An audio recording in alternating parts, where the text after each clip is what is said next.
नमस्कार पेंशनर, मैं मनोज सुराजी। आज की वीडियो आपके लिए लेकर आया हूँ। बहुत दिन हुए आपसे बात नहीं हुई, बीच में चुनाव भी निकल गए। उन चुनाव जो असम के चुनाव थे, पौंडीचेरी के चुनाव थे, केरलम के चुनाव थे, उसमें आप लोगों ने बहुत अच्छी तरीके से जो खबरें मुझे मिल रही हैं कि नोटा को बटन दबाया। अब बहुत सारे लोग कह रहे थे कि मनोज भाई स्थिति क्लियर नहीं करी आपने पिछले वीडियो के अंदर कि ईपीएस 2026 में क्या हुआ है, क्या पेंशन के लिए कुछ आया है। एक तो वो स्थिति क्लियर नहीं की, दूसरा ये संसद का स्पेशल सत्र बुलाया जा रहा है महिला आरक्षण बिल के लिए, उसमें अमेंडमेंट करने के लिए, तो उसके बारे में नहीं बताया आपने क्या हमारी पेंशन की बात उठेगी। बहुत सारे लोग ये भी पूछ रहे थे कि भाई अब क्या होगा पेंशनर्स का, क्या पेंशनर को उनका हक और अधिकार मिलेगा, क्या सरकार को सोच रही है। क्योंकि मैंने पिछले वीडियो में बताया था कि किस तरह से बहस हुई थी लोकसभा में, और वो बहस का मैंने एग्जाम्पल दिया था कि सरकार ने ये तो मान ही लिया कि भाई बहुत कम पेंशन मिल रही है।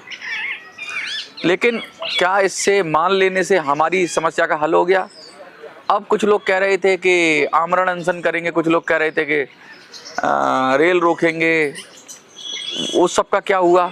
उन सब का जो अल्टीमेटम था, फिर कुछ लोग अब बोलने लगे हैं कि ये संसद के सत्र, शीतकालीन सत्र में नई डेडलाइन बना दी उन्होंने कि भाई 16, 17, 18 के अंदर हमारा काम कर दो, वरना हम फिर से आपको आंखें दिखाएंगे। इसके बीच में ही नोएडा में और दिल्ली के आसपास एनसीआर क्षेत्र में भी बड़े पैमाने पे मजदूरों ने प्रोटेस्ट किया है।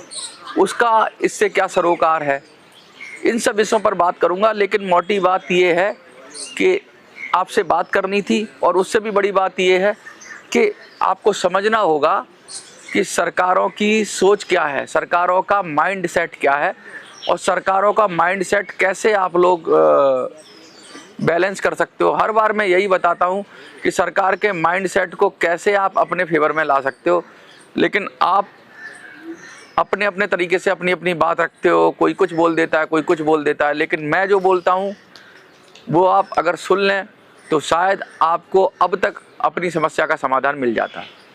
तो चलिए विधिवत शुरू करते हैं।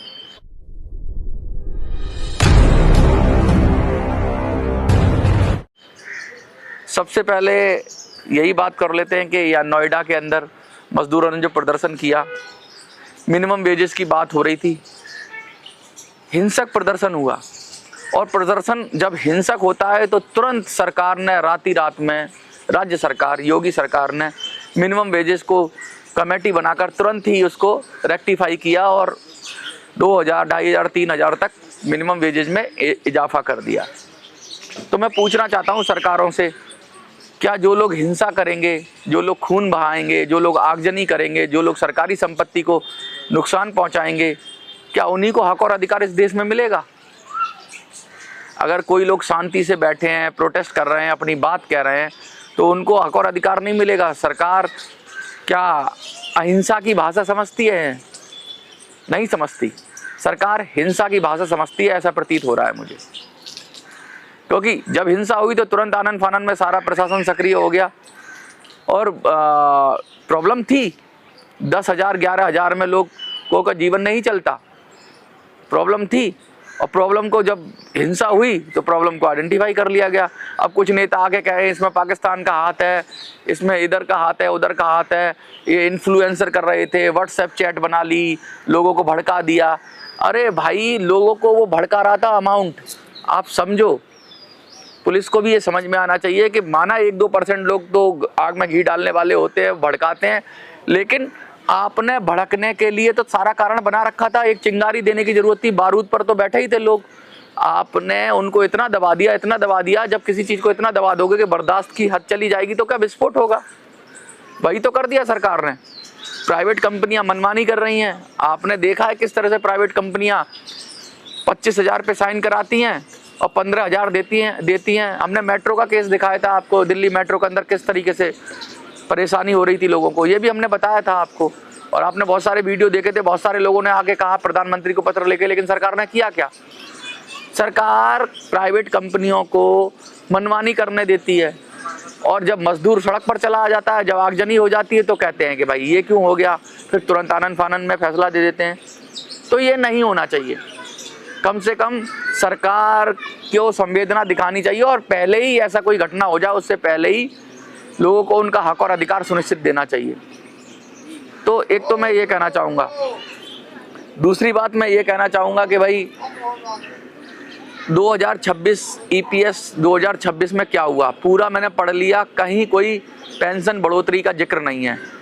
हाँ, पेंशन बढ़ोतरी तो नहीं है, लेकिन एक और प्रॉब्लम है कि सुप्रीम कोर्ट ने जो ऑर्डर दिया था कि भाई हायर पेंशन मिलनी चाहिए, उसको भी बाईपास करने की सरकार ने इस नए गाइडलाइंस में तैयारी कर ली।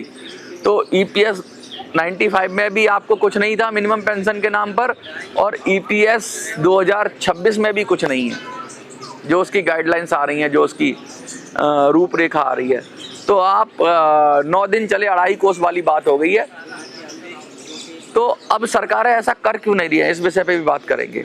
उससे पहले हम बात कर लेते हैं कि भाई बहुत सारे लोग कह रहे हैं प्रोटेस्ट करेंगे, 2 तारीख को हम जेल भर देंगे, यहाँ हम आंदोलन स्थगित करते हैं, ऐसा कुछ बोला गया।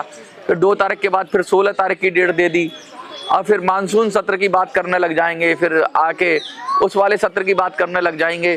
तो जो लोग कुछ कर नहीं सकते वो तारीखें देते हैं, और आप सबको ये बना दिया उन्होंने कि आप भी कुछ नहीं कर सकते। मैं बता रहा हूँ आप बहुत कुछ कर सकते हैं, और मैं बार बार आपको जगा रहा हूँ, लेकिन आप मसीहाओं के चक्कर में बैठे हुए हैं, और वो मसीहा कभी आपकी समस्या का समाधान नहीं करेंगे। वो आपको तारीख देंगे और अपनी नेतागिरी चमकाएंगे। तो तारीख से निकलो। बहुत सारे लोगों ने मेरी बात मानी और अपने मत को प्रकट किया नोटा के रूप में। अब नोटा क्यों कह रहे मनोज भाई, नेगेटिविटी क्यों फैला रहे हो, नोटा को क्यों कह रहे हो? नेगेटिविटी नहीं फैला रहा हूँ मैं डिटैचमेंट सिखा रहा हूँ आपको। ये पॉलिटिकल पार्टियाँ पॉलिटिकल सिस्टम के खिलाफ नहीं है। हम ना बीजेपी के खिलाफ है, हम ना कांग्रेस के खिलाफ है। हम नोटा को इसलिए दे रहे हैं कि ये कोई हमारा काम नहीं कर रहा, कोई हमारी प्रॉपर बात नहीं उठा रहा, कोई हमारी आवाज़ नहीं बनना, कोई हमारे लिए लड़ नहीं रहा है। तो क्यों हम इस पॉलिटिकल सिस्टम में जाएं जो अपना वोट दें? अभी वोट देना मैंडेटरी तो है नहीं कि भाई वोट दो, नहीं दोगे तो फाइन लग जाएगा इस देश में, क्योंकि ऐसा कोई कानून तो है नहीं, वरना तो हम और भी मजबूर हो जाएंगे। और हम वोट दे रहे हैं, लेकिन सरकार ने ही हमें व्यवस्था दी है नोटा की, तो नोटा के जरिए हम दिखा रहे हैं कि भाई हम आपके मुद्दों से सहमत नहीं है। और मैं बता दूं आपको, सरकारें डरती इसी बात से हैं कि आज आपने अगर लामबंद होकर पेंशन के ऊपर नोटा को वोट दे दिया, तो कल को ये पूरा वोट उठ के किसी और को भी दे सकता है। कल को सपोज करिए हम ही पार्टी बना लें, आप पार्टी बना लें, और आज ये वोट परसेंट जो नोटा को 4-5% की हम सोच रहे हैं, 5% अगर उसको मिल जाए, तो अगर हमने पॉलिटिकल पार्टी बना ली, तो अगर वो नोटा को हम दे सकते हैं तो हम अपनी पार्टी को भी दे सकते हैं हम लोग। तो 5% वोट अगर हम पार्टी को दे सकते हैं, तो हम कहीं भी उथल पुथल कर देते, सबका खेल बिगाड़ सकते हैं। फिर सब सरेंडर करेंगे, सब सम्मान देंगे, क्योंकि इस देश में वोट बैंक की इज्जत है, इस पॉलिटिकल सिस्टम में वोट बैंक की इज्जत है। और जब तक आप वोट बैंक नहीं हो, तब तक आपकी कोई इज्जत नहीं, कोई रेस्पेक्ट नहीं। अगर आप किसी को जिताने और हराने की कुव्वत रखते हो, तो आपकी बात सुनी जाएगी, आपके अधिकार सुनिश्चित किए जाएंगे। और आपके अंदर ये कुव्वत नहीं है अपने मुद्दे पर, तो फिर वो आपका मुद्दा भी नहीं सुना जाएगा। जो मुद्दे पर लोग वोट करते हैं वही मुद्दे हाईलाइट होते हैं, उन्हीं मुद्दों पर सरकार कुछ निर्णय करती है और उन्हीं मुद्दों को सुलझाती है। और जिन मुद्दों पर कोई सिर्फ लोग बात करके चले जाते हैं लेकिन वोट अलग मुद्दों पर देते हैं, तो सरकार कभी उनका काम नहीं करती। ऐसा इस भारतीय लोकतंत्र में ऐसा होना नहीं चाहिए, लेकिन ऐसा ही है, क्योंकि सब वोट के लिए। अगर सरकारों को पता लग जाए कि हमारा सरकार वोट नहीं मिलने वाला, तो सरकार पैर भी छू लेगी मतदाता के। घर घर जाके जो प्रत्याशी है पैर छू छू के वोट मांगते हैं, अपने दुश्मनों से भी मांगते हैं, और उनको भी वादे करते हैं और उनका काम भी करते हैं। क्यों करते हैं? कि उनको पता है कि इनको नाराज नहीं करना है, और नाराज करके कोई वो हिंसा थोड़ी ना करेंगे, नाराज करके वोट ही दे देंगे किसी और को। तो आपको अपनी वोट की ताकत समझनी पड़ेगी। एक जो हथियार है, एक ही बार आपके हाथ में वो आता है चुनाव के समय, बाकी तो नेताओं की मर्जी है। 5 साल उनकी है, 1 दिन आपका है, और उस दिन में सोच समझ कर करोगे वोट, तो आप कम से कम कुछ पाओगे। अगर वोट आपने वैसे ही नासमझी में कर लिया कि कांग्रेस से नफरत है तो बीजेपी को दे दिया, बीजेपी से नफरत है तो कांग्रेस को दे दिया। किसी से नफरत में कभी वोट नहीं करना चाहिए, क्योंकि नफरत में आपको मिसयूज किया जा सकता है। आप किसको पसंद करते हो उस मुद्दे पे वोट करना चाहिए। आप पेंशन के मुद्दे को पसंद करते हो तो उस पर वोट करो ना, और उस पर कोई है नहीं तो नोटा को वोट करो। बस मैं यही कहना चाहता हूँ। इसके साथ साथ जो अभी चुनाव निकले, केरलम के निकले या फिर असम के निकले, पांडिचेरी के निकले, वहाँ तो आपने काम कर दिया अपना, और वहाँ तक असमंजस की स्थिति भी थी। वहाँ तक हमें पता नहीं था कि 2026 जो EPS 95 आएगा उसके अंदर सरकार कुछ देगी या नहीं देगी, लेकिन अब तो क्लियर हो गया। बंगाल के चुनाव से पहले आपको बिल्कुल क्लियर कट पता चल गया है कि आपको क्या करना है, और अब भी आप पार्टी के नाम पर या किसी से नाराज होकर या किसी को नापसंद करके वोट दे जाएंगे तो फिर आप फिर से ठगे जाएंगे। कुछ लोग बाबरी मस्जिद के नाम पर वोट मांग रहे हैं बंगाल के अंदर, कुछ लोग किसी चीज़ पे और पे मांग रहे हैं, कुछ लोग हिंदू पे मांग रहे हैं, कुछ लोग दलितों पे मांग रहे हैं, दलितों का अपमान हो गया इसलिए वोट कर दो। सब इमोशनल करके वोट मांग रहे हैं, लेकिन कोई भी आपको आपका अधिकार देने की बात करके वोट नहीं मांग रहा, इसलिए आपको नोटा को देना चाहिए। और अगर 4-5% आपने ये कर दिया काम और बड़े पैमाने पर हार जीत हो गई कैंडिडेट्स की, तो फिर आपका मुद्दा गारंटेड सुना जाएगा। आपने ये काम कर चुके हैं, आप पहले दिखाया है आपने। कहाँ पे दिखाया आपने? महाराष्ट्र के नगर निगम के चुनावों में दिखाया, लेकिन राज्य के चुनावों में क्यों नहीं दिखा पा रहे हैं, ये अब आपको तय करना है कि आप आगे क्या करें। तो मैं तो आपसे अपील करूंगा कि अब कोई भी डाउट नहीं है, कोई भी आपके अंदर अंधेरा नहीं है कि पेंशन बढ़ने वाली है। आप सुन लो, कोई पेंशन नहीं बढ़ने वाली अभी हाल फिलहाल। अभी चुनाव तक तो कुछ नहीं होने वाला। कोई नाटक कर रहा है प्रदर्शन का, धरना का, तो उसका कोई मतलब है नहीं। क्लियर कट टारगेट करो, नोटा को टारगेट करो, अर्जुन की तरह निशाना लगाओ मछली की आंख पे। अगर निशाना चूक गया तो आप भी चूक जाओगे। चुनाव का जो दौर है, ये चुनाव का जो मौका है, अगर इसमें आपने अपना कैंडिडेट जो कि नोटा है उसको मजबूत कर दिया तो सारी पार्टियां और सारी मीडिया ये जरूर पूछेगी कि भाई क्या पता वो ये कहने लगे कल को कि भाई नोटा पे इतने वोट पड़ गए कि सरकार से भी खुश थे, विपक्ष से भी खुश थे, लेकिन ये नहीं पता किस चीज़ से खुश थे, नाखुश थे।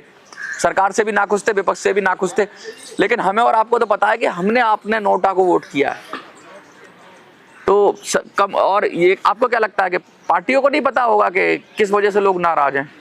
तभी तो निर्मला सीतारमण उठ के खड़ी हो जाती है और अपनी राज्य मंत्री को रोक देती है कि तुम मत बोलो, मैं बोलूंगी, जिससे कि इनके खिलाफ नेगेटिविटी ना चली जाए।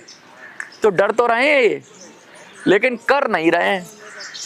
डरा तो दिया आपने, लेकिन आप करवाने की स्थिति में तब आओगे जब आप लामबंद होकर वोट करोगे।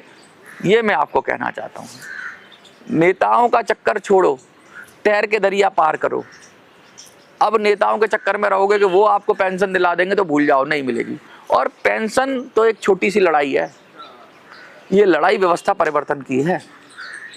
मैं तो बार बार कहता हूं कि आज आपके साथ मिनिमम पेंशन बढ़ा देंगे, फिर कुछ साल बाद फिर यही लफड़ा हो जाएगा, फिर से अब पैसे का अवमूल्यन हो जाता है, महंगाई बढ़ जाती है, मुद्रास्फीति बढ़ जाती है, फिर जो पेंशन बढ़ जाएगी, एक बार बढ़ा देंगे फिर क्या होगा, फिर वही आप ऊँट के मुंह में जीरा हो जाएगा।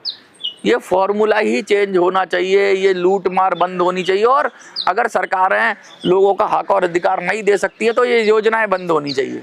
इस योजनाओं के नाम पर पैसा कटना बंद होना चाहिए, डायरेक्ट लोगों को दे देना चाहिए, वो अपने आप इन्वेस्ट कर लेंगे। और हमारे यहाँ इन्वेस्टर माइंड है, वो ज़मीन खरीद लेगा, वो सोना खरीद लेगा, वो अपने बच्चों को पढ़ाने लिखाने में वो पैसा लगा देगा और अपनी ज़िंदगी अच्छी कर लेगा। ये सरकार है जो पेंशन के नाम पे पैसा खा रही हैं, डकार रही हैं और डकार कर सांस भी नहीं ले रही हैं। इनसे तो बेहतर है जो पेंशन का पैसा है वो पेंशनर के ही जिम्मे में रहे।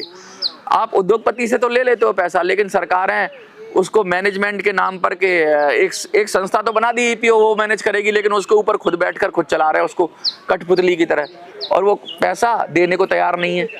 अच्छा, ये पैसा ऐसा नहीं है कि पैसा देना नहीं चाहते, ये जो हक वाला पैसा है वो नहीं देना चाहते, क्योंकि आपका हक मारेंगे तभी तो किसी को खैरात बांटेंगे। हक मार कर खैरात बांटी जा रही है। खैरात समझते हो आप? 2,500 दे दिए किसी को किसी राज्य में 2,000 दे दिए, किसी राज्य में कह रहे हैं महिलाओं को देंगे, किसी राज्य में कह रहे हैं युवाओं को देंगे, किसी राज्य में कह रहे हैं बुजुर्गों को देंगे। भाई क्यों दोगे, कहाँ से लाओगे पैसा?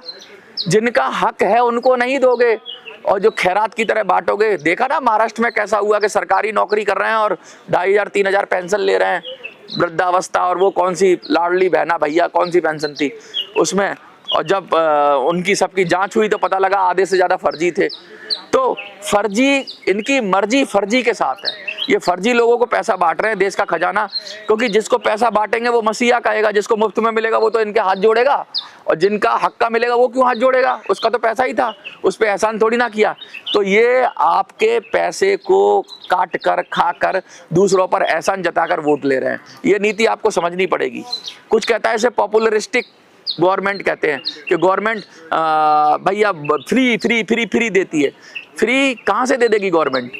फ्री देगी, टैक्स लगा के नहीं दे रही है। टैक्स लगा के भी फ्री कुछ हिस्सा जाता होगा, लेकिन मोटा पैसा इसी तरीके से स्कैंडल करके, मैं तो स्कैंडल कहता हूँ इसको, कि भाई पूरी जिंदगी पैसा जमा किया और 1,000-500 रुपया उसके हाथ में पकड़ा रहे हो, तो ये स्कैंडल नहीं है तो क्या है? इस तरह का स्कैंडल करके जो पैसा बचता है, ये बड़े बड़े अधिकारी हैं, ये नीति बनाकर इस तरह से पैसा सरकार को देते हैं, और सरकार फिर उससे अपनी लोक लुभावन योजनाएं बनाती है और अपना चेहरा चमकाती है, और वो फिर मसीहा बन जाते हैं, फिर वो वोट लेके जीत जाते हैं। ये क्या हो रहा है देश के अंदर? अब जिनका भी हक मारा जा रहा है उनको खड़ा होना पड़ेगा अपना हक बचाने के लिए, और वोट से अपनी ताकत दिखानी पड़ेगी। जिनको मिल रहा है वो किसी के सगे नहीं है। आज कोई मुर्गा खिला देगा तो उसको वोट दे देंगे, कल कोई दारू पिला देगा तो उसको वोट दे देंगे। आज कोई पेंशन दे रहा है, वृद्धा पेंशन दे रहा है, या कुछ और लाडली बहना दे रहा है, या कुछ और महिलाओं को पेंशन दे रहा है, तो महिलाएं उसकी सगी नहीं है। 2,500 आज दिया है केजरीवाल ने, 3,000 बीजेपी दे देगी तो बीजेपी के पाले में चले जाएंगे। ये तो बदलते रहते हैं, जो आएगा ज्यादा दे देगा उसी के पाले में चले जाएंगे। ममता भी दे रही है, सब दे रहे हैं, कोई लेकिन जिनका हक है उनको कोई नहीं दे रहा। भाई इनका काट कर पैसा उनको दे रहे हो, यही समझेंगे हम तो। इसीलिए कहते हैं कि अपने हक के लिए खड़े हो जाओ और वोट बैंक बन जाओ अपने हक के लिए। अरे तुम अपना पैसा बचा लो जो तुम्हारा पैसा लूट रहा है, तुम्हें इनका खैरात मत मांगो इनसे। जिनको खैरात मांगनी है वो मांगते रहेंगे, जिनको भीख मांगनी है मांगते रहेंगे। तुम कहो तुम्हें देना है तो खुद से रेवेन्यू जनरेट करो सरकार और दे दो गरीबों को, कोई दिक्कत नहीं है। गरीबों का वेलफेयर करो, उनको फ्री अनाज दो, गरीबों को दो, लेकिन वो पैसा सात्विक तरीके से होना चाहिए, वो पैसा इंसानियत के तरीके से आना चाहिए। किसी को लूट कर किसी को बांट रहे हो तो ये सही तरीका ठीक नहीं है। भाई बांटो, वेलफेयर करो जनता का, पता लग जाएगा तुम्हारी औकात कि कितना वेलफेयर करते हो। किसी को लूट कर किसी को दे रहे हो और अपने आप को मसीहा बन रहे हो, ये नहीं चलना चाहिए। इसीलिए कहता हूं मैं, सजग हो जाओ, सतर्क हो जाओ और कसकर नोटा को बटन दबाना। मैं देखना चाहता हूं कि इस बार आपने इस बात को सीरियसली लिया कि नहीं लिया। ले लोगे सीरियसली तो देखो लड़ाई तो तुमने ही लड़नी है, कोई मसीहा नहीं आएगा तुम्हें बचाने। हर आदमी को अपना वोट दबाकर लड़ाई लड़नी है। अगर वो अपना वोट दबाकर लड़ाई लड़ता है तो ठीक है, नहीं तो किसी से चिल्लाने की जरूरत नहीं है। बस बटन दबा के आओ और अपना असहमति जता के आओ। ये इन्हीं शब्दों के साथ मैं मनोज राजी, देखते रहिए मिनी संसद। धन्यवाद।